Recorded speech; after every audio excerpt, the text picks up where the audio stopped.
फिर से एक बार मैथ वाले चैनल पर आप लोग सभी का मस्ट वेलकम है।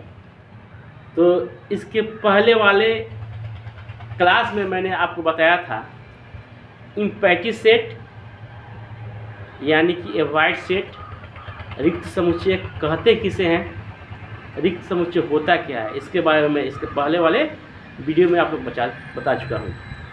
उसके बाद मैंने बताया था यूनिवर्सल सेट कि होता क्या है, ये भी बता चुका हूँ। आज मैं आप लोग को पढ़ाने जा रहा हूँ सबसे प्यारा टॉपिक, टाइप्स ऑफ रिलेशन, यानी कि संबंध कितने प्रकार के होते हैं। तो मैं फिर से आप सभी विद्यार्थियों का तहे दिल से मैथ्स वाला चैनल पर स्वागत करता हूं। तो शुरू करता हूं मैं आप लोग को मैथ वाला चैनल पर रिलेशन, टाइप्स ऑफ रिलेशन। क्या शुरू करने जा रहा हूं मैं आप लोग को, टाइप्स ऑफ रिलेशन कि रिलेशन होता क्या है बाबू। सबसे पहले रिलेशन होता क्या है तो बता चुका हूं मैं पहले वाले क्लास में आपको। मैं अब बताया जा रहा हूं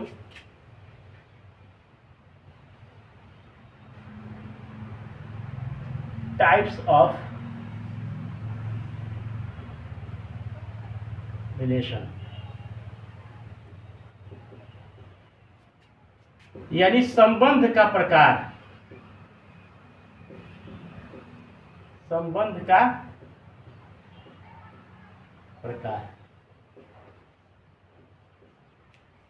तो सबसे पहले टाइप्स ऑफ रिलेशन में आता है, सबसे मस्ट इम्पोर्टेंट जो होता है,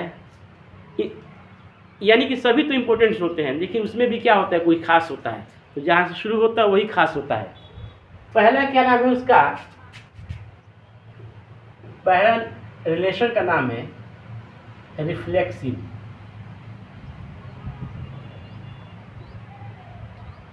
रिफ्लेक्सिव रिलेशन, जिसे हम बोलते हैं स्वतुल्य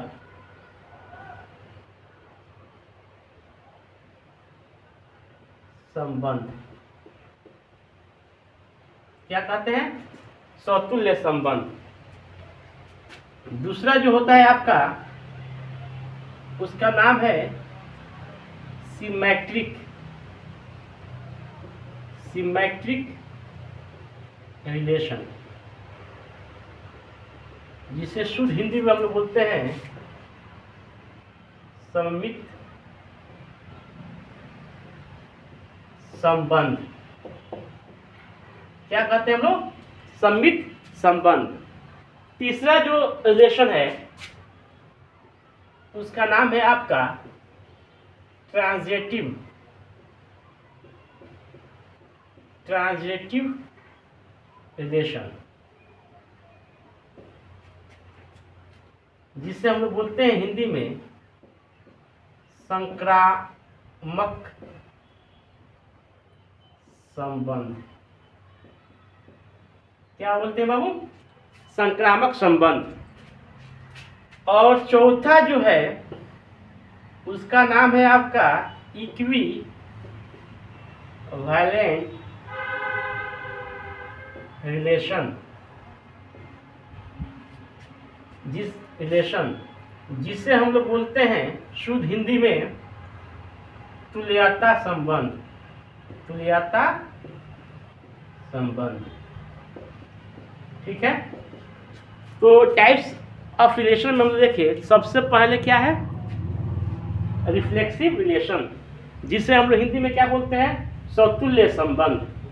दूसरा का नाम क्या है, सिमेट्रिक रिलेशन, जिसे हम लोग क्या बोलते हैं, सममित संबंध। तीसरा जो है ट्रांजिटिव रिलेशन, जिसे हम लोग क्या बोलते हैं, संक्रामक संबंध। चौथा जो है इक्विवेलेंट रिलेशन, इक्विवेलेंस भी बोलते हैं, इक्विवेलेंट भी बोलते हैं रिलेशन। ये क्या है, तुल्यता संबंध हिंदी में।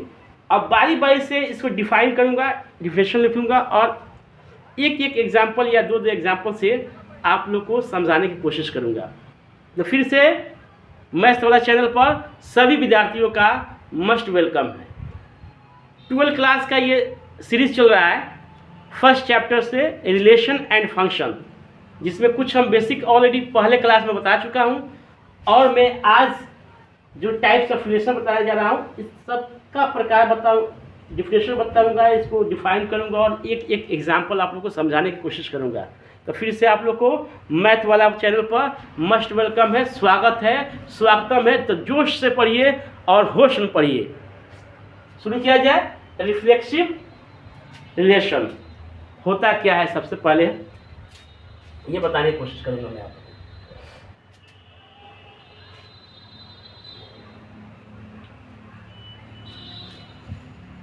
देखा जाए, जैसा नाम वैसा काम। इफ यदि a belongs to a relation में है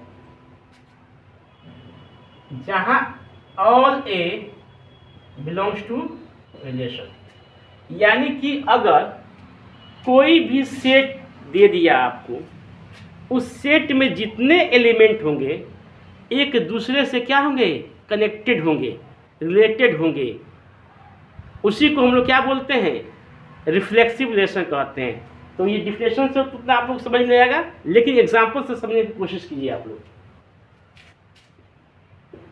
जैसे एग्जाम्पल आपको मैंने दिया, ए कोई सेट है ए बी सी, तो जब भी रिफ्लेक्सिव रिलेशन होगा तो रिलेशन कैसा होगा जी, A A comma B B comma C C. ये अगर होता है तीनों, ए एक साथ, बी बी एक साथ, सी सी एक साथ होगा, तभी वो रिलेशन रिफ्लेक्सिव रिलेशन कहलाएगा, अदरवाइज रिफ्लेक्सिव रिलेशन नहीं कहलाएगा। समझ में आया बच्चे लोग, समझ में आ रहा ना, समझ में आया कि नहीं आया? वैसा रिलेशन रिफ्लेक्सिव रिलेशन कहलाता है जिस सेट का एवरी एलिमेंट, हर एक एलिमेंट एक दूसरे से क्या हो, कनेक्टेड हो, रिलेटेड हो, रिलेशन में आए, तो उसी को हम लोग क्या बोलेंगे, रिफ्लेक्सिव रिलेशन कहेंगे। जैसे कि आपको एग्जाम्पल में मैं दिया हूँ, ए कोमा बी कोमा सी एक कोई सेट है, तो रिफ्लेक्सिव कब कहलाएगा, ए होगा तब, बी होगा तब, और सी होगा तब भी, तब क्या कहलाएगा, रिफ्लेक्सिव रिलेशन कहलाएगा। चाहे इसमें अगर बी सी हो चाहे सी ए हो, इससे हमको कुछ लेना देना नहीं है। मेन टू द पॉइंट, जो मेन मकसद है, जो मेन डिफाइन करना है, तो देखेंगे सेट में कितने एलिमेंट हैं और कौन कौन सा एलिमेंट है, एक दूसरे से वो कनेक्टेड हैं कि नहीं है। अगर है तो एक दूसरे से तो उसको रिफ्लेक्सिव कहेंगे, अदरवाइज नहीं तो उसको रिफ्लेक्सिव नहीं कहेंगे। देखिए जैसे दिया ए कोमा ए, बी कोमा बी, सी कोमा सी, बाकी बी कोमा सी दिया है, सी कोमा ए दिया है, डजेंट मैटर, दिया हो या ना दिया हो उससे हमको लेना देना नहीं है। टू द पॉइंट, मेन मकसद है कि जो एलिमेंट इसमें है, जो इसमें सदस्य है, जो मेंबर है, एक दूसरे से कनेक्टेड है कि नहीं है, एक दूसरे के साथ रिलेशन में है कि नहीं है, तभी कहेंगे रिफ्लेक्सिव रिलेशन। अगर नहीं है तो रिफ्लेक्सिव रिलेशन नहीं है। जैसे दूसरा कोई दे देता है, क्या सर ये दूसरा रिलेशन कोई दे दिया, बताइए तो सही, ए कोमा ए, B comma B, C comma ए, क्या ये रिफ्लेक्सिव रिलेशन है? तो चेक करने का तो आसान तरीका है भाई, अभी मैंने आपको बताया था कि उसमें क्या होना चाहिए, ए कोमा ए तो बिलोंग कर रहा है सर, बहुत अच्छा, वेरी गुड, और बी कोमा बी वो सर बिलोंग कर रहा है इसमें, लेकिन C comma C does not belongs to this relation, so therefore this is not reflexive. इसलिए ये क्या है, रिफ्लेक्सिव रिलेशन नहीं है। क्या आप लोग को समझ में आया? फिर से दूसरा एग्जाम्पल के तहत समझाने की कोशिश करता हूँ। तो आप लोग ऐसा कीजिए कि इसको स्क्रीनशॉट मार लीजिए, मैं हट जा रहा हूँ, ठीक है, सामने से, ओके। तो इसके बाद नेक्स्ट एग्जाम्पल इसी पर फिर मैं आपको दूंगा, रिफ्लेक्सिव पर ही। देखिए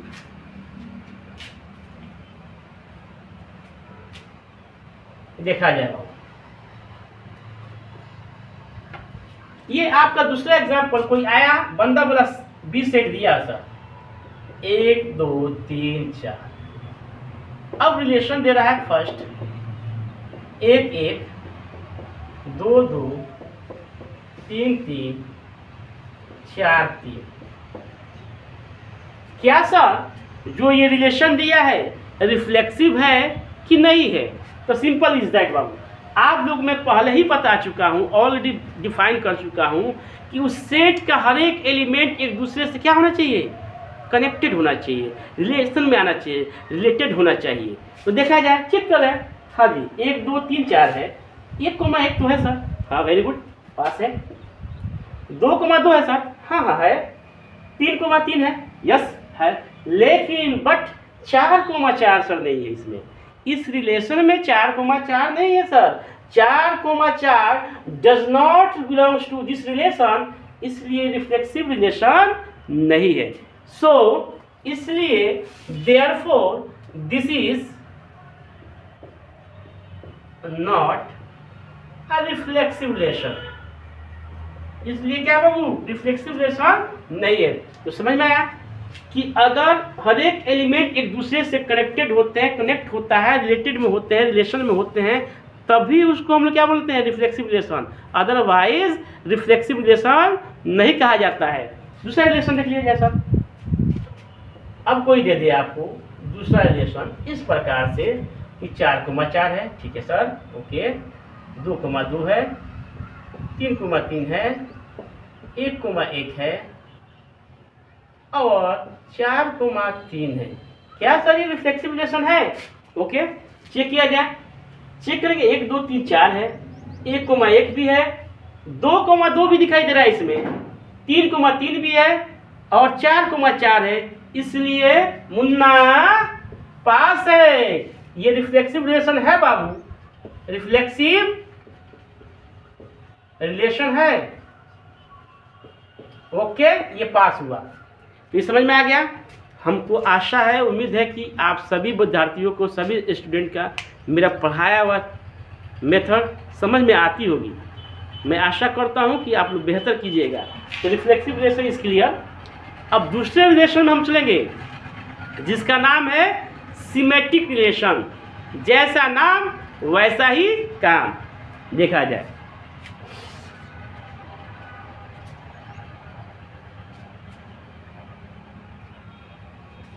देखिए,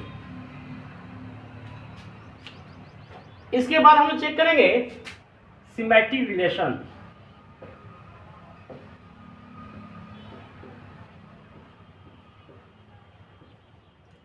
जिससे हम लोग शुद्ध हिंदी में तो बोलते हैं, जानते ही आप लोग, दुष्टों की भाषा में सिमेट्रिक रिलेशन, और शुद्ध हिंदी में बोलते हैं सममित संबंध। क्या है बाबू? सममित संबंध।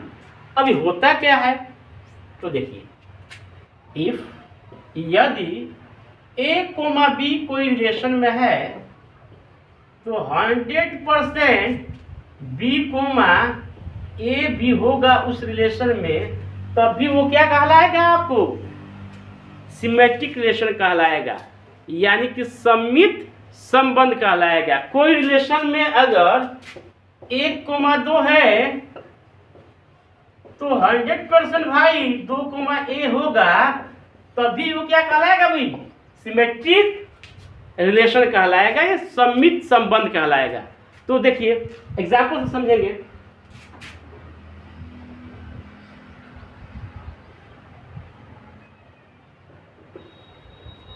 कोई सेट आपको सी दे दे, 1 2 3, रिलेशन नंबर 1 दिखाई दे आपको, 1 1 2 1 1 2। अब पूछा जाए सर क्या ये सिमेट्रिक रिलेशन है, तो चेक करेंगे। 1 1 का उल्टा 1 1 होगा, ठीक ना? तो ये तो पास है यहाँ से। 2 1 है तो चेक करें क्या सर ये 2 1 बिलोंग कर रहा है रिलेशन से। क्या सर 1 2 है? यस। क्या है भाई? 1 2 है। तो ये रिलेशन कैसा रिलेशन है? सिमेट्रिक रिलेशन है, यानी कि सम्मित संबंध है। समझ में आया कि नहीं आया? कुछ हो, अब इसमें चेक नहीं करना है कि 3 एलिमेंट है तो सबका होगा, जरूरी नहीं है कि सब एक दूसरे से रिलेटेड होंगे। क्या होंगे? एक दूसरे से रिलेटेड होंगे, ये चेक कर लीजिएगा। तो हो या ना हो, लेकिन एक भी होगा तब भी क्या होगा? वो सिमेट्रिक रिलेशन होगा। जैसे यहाँ पर ऐसे दे दिया आपको 3 1 और 1 3, क्या है बाबू? सिमेट्रिक रिलेशन है? हाँ 100% है बाबू। 1 3 हो चाहे 3 1 हो, ये कैसा रिलेशन है? सिमेट्रिक रिलेशन है। यानी कि उसका क्या है? प्री, यानी कि इमेज बन रहा है। क्या हो रहा है? प्री इमेज के मतलब कि हूबहू उधर शकल उसका क्या हो रहा है? फॉर्म हो रहा है। इसलिए क्या है बाबू? ये सिमेट्रिक रिलेशन है। सिमेट्रिक रिलेशन आपको समझ में आया? कोई दिक्कत है? यानी कि सेम उसका उल्टा, अगर अब्बा अम्मा है तो अम्मा अब्बा भी होना चाहिए। चाचा चाची हैं तो उस रिलेशन में चाचा चाची हैं तो चाची चाचा भी होना चाहिए। ईटा पत्थर है तो पत्थर ईटा भी होना चाहिए। तभी वो क्या कहलाता है बाबू? सिमेट्रिक रिलेशन कहलाता है, सम्मित संबंध कहलाता है। अदरवाइज वो सम्मित संबंध नहीं होता है। जैसे एक और एग्जांपल लीजिए जिससे पूरा फुल कंसेप्ट आपको क्लियर हो जाए। फुल कंसेप्ट क्या हो? नेट एंड क्लियर हो जाए, चमक जाए। उसके बाद देखिए आप, जैसे रिलेशन आपको दे दिया है 1 2 1 3 2 3, ऐसा दे दिया। 1 2 है लेकिन 2 1 है नहीं है, तो यही पर क्या होगा? ये इसकी कहानी खत्म हो जाएगी। क्या होगी? इसकी कहानी खत्म हो जाएगी। 1 3 है तो 3 1 नहीं है, 2 3 है तो 3 2 नहीं है, इसलिए सिमेट्रिक रिलेशन नहीं है। ये समझ में आ गया। अब हम जानेंगे ट्रांजिटिव रिलेशन होता क्या है, समझिए बाबू। अब हम क्या समझेंगे? ट्रांजिटिव रिलेशन, संक्रामक संबंध। देखा जाए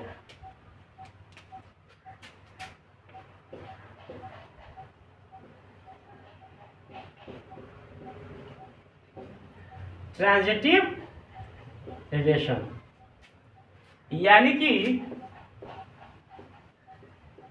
संक्रामक संबंध। चेक करेंगे इसको, ठीक है। अब होता क्या है? यदि इफ ए कोमा बी है किसी रिलेशन में, तो भाई साहब उस रिलेशन में फिर बी से कोई चीज स्टार्ट होगा सी तक। ए से बी, बी से सी, तो 100 to 10% होना चाहिए। क्या होना चाहिए? ए सी उस रिलेशन में बिलोंग करेगा, तब भी क्या कहलाएगा जी? ट्रांजिटिव रिलेशन कहलाएगा। ए भी है तो बी सी भी होना चाहिए। अब बी सी है तो ए सी होगा, तब भी क्या होगा बाबू? ट्रांजिटिव रिलेशन होगा, नहीं तो ट्रांजिटिव रिलेशन नहीं होगा। जैसे कोई सेट दे दिया आपको 1 2 3,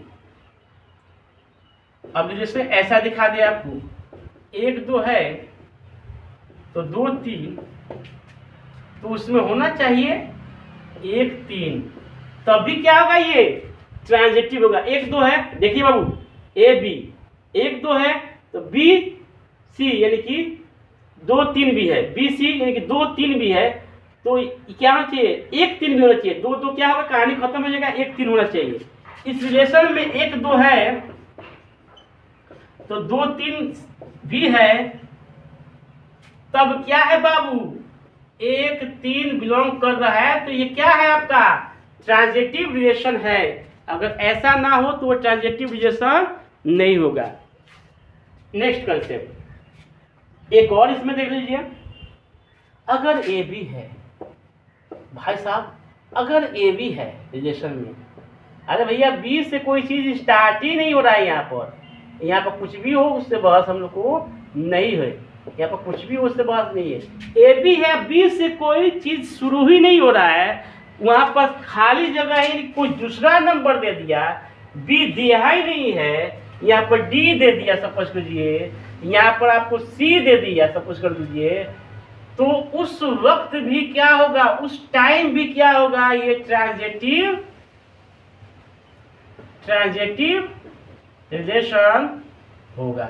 जैसे में देखिए ना, जैसे रिलेशन ये है ट्रांजिटिव नहीं है, देखिए 1 2 है और 4 5 है। देखिए 1 2 है और 4 5 है, भाई 1 2 है तो 2 से इसमें शुरू हो रहा है, नहीं हो रहा है, इसलिए क्या है, ये ट्रांजिटिव रिलेशन होगा। तो मैं आशा करता हूं कि जो मैं आप लोग को बताया हूं टाइप्स ऑफ रिलेशन, जिसमें पहला रिफ्लेक्सिव बताया हूं, दूसरा आप लोग बताया हूं सिमेट्रिक, तीसरा ट्रांजिटिव, आप लोग को 100% समझ में आ गई होगी। अब मैं अंत में आपको बताना चाहता हूं इक्विवेलेंट रिलेशन, यानी कि तुल्यता संबंध होता क्या है, ये समझिएगा। कहते हैं किसे हैं, देखिए गौर से देखिए, तुल्यता संबंध गौर से देखिए, यानी कि equivalent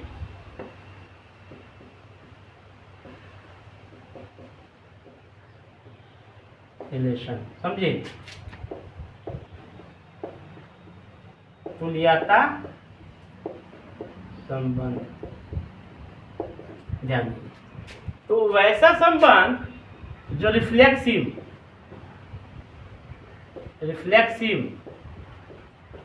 plus symmetric plus transitive, reflexive relation भी हो, सिमेट्रिक रिलेशन भी हो और ट्रांजिटिव रिलेशन भी हो, उस को हम क्या बोलते हैं, इक्विवेलेंट रिलेशन बोलते हैं। वैसा रिलेशन जो आपका सिमेट्रिक भी हो, ट्रांजिटिव भी हो और क्या बाबू, रिफ्लेक्सिव भी हो, सिमेट्रिक भी हो और ट्रांजिटिव भी हो, उसी को हम क्या बोलेंगे, इक्विवेलेंट रिलेशन बोलेंगे। तो फिर से आप लोग को मैथ वाले चैनल पर मस्ट वेलकम, स्वागत। जोश से पढ़िए और होश में पढ़िए। देखिए, तो आज मैं आपको जो बताया, हमको लगता है कि आपको 80% रिलेशन का कॉन्सेप्ट क्लियर हो जाना चाहिए। अब इसके बाद जो नेक्स्ट वीडियो में आऊँगा तो मैं एक्सरसाइज एग्जाम्पल के साथ लेकर आऊँगा। जब तक के लिए जय हिंद, जय भारत।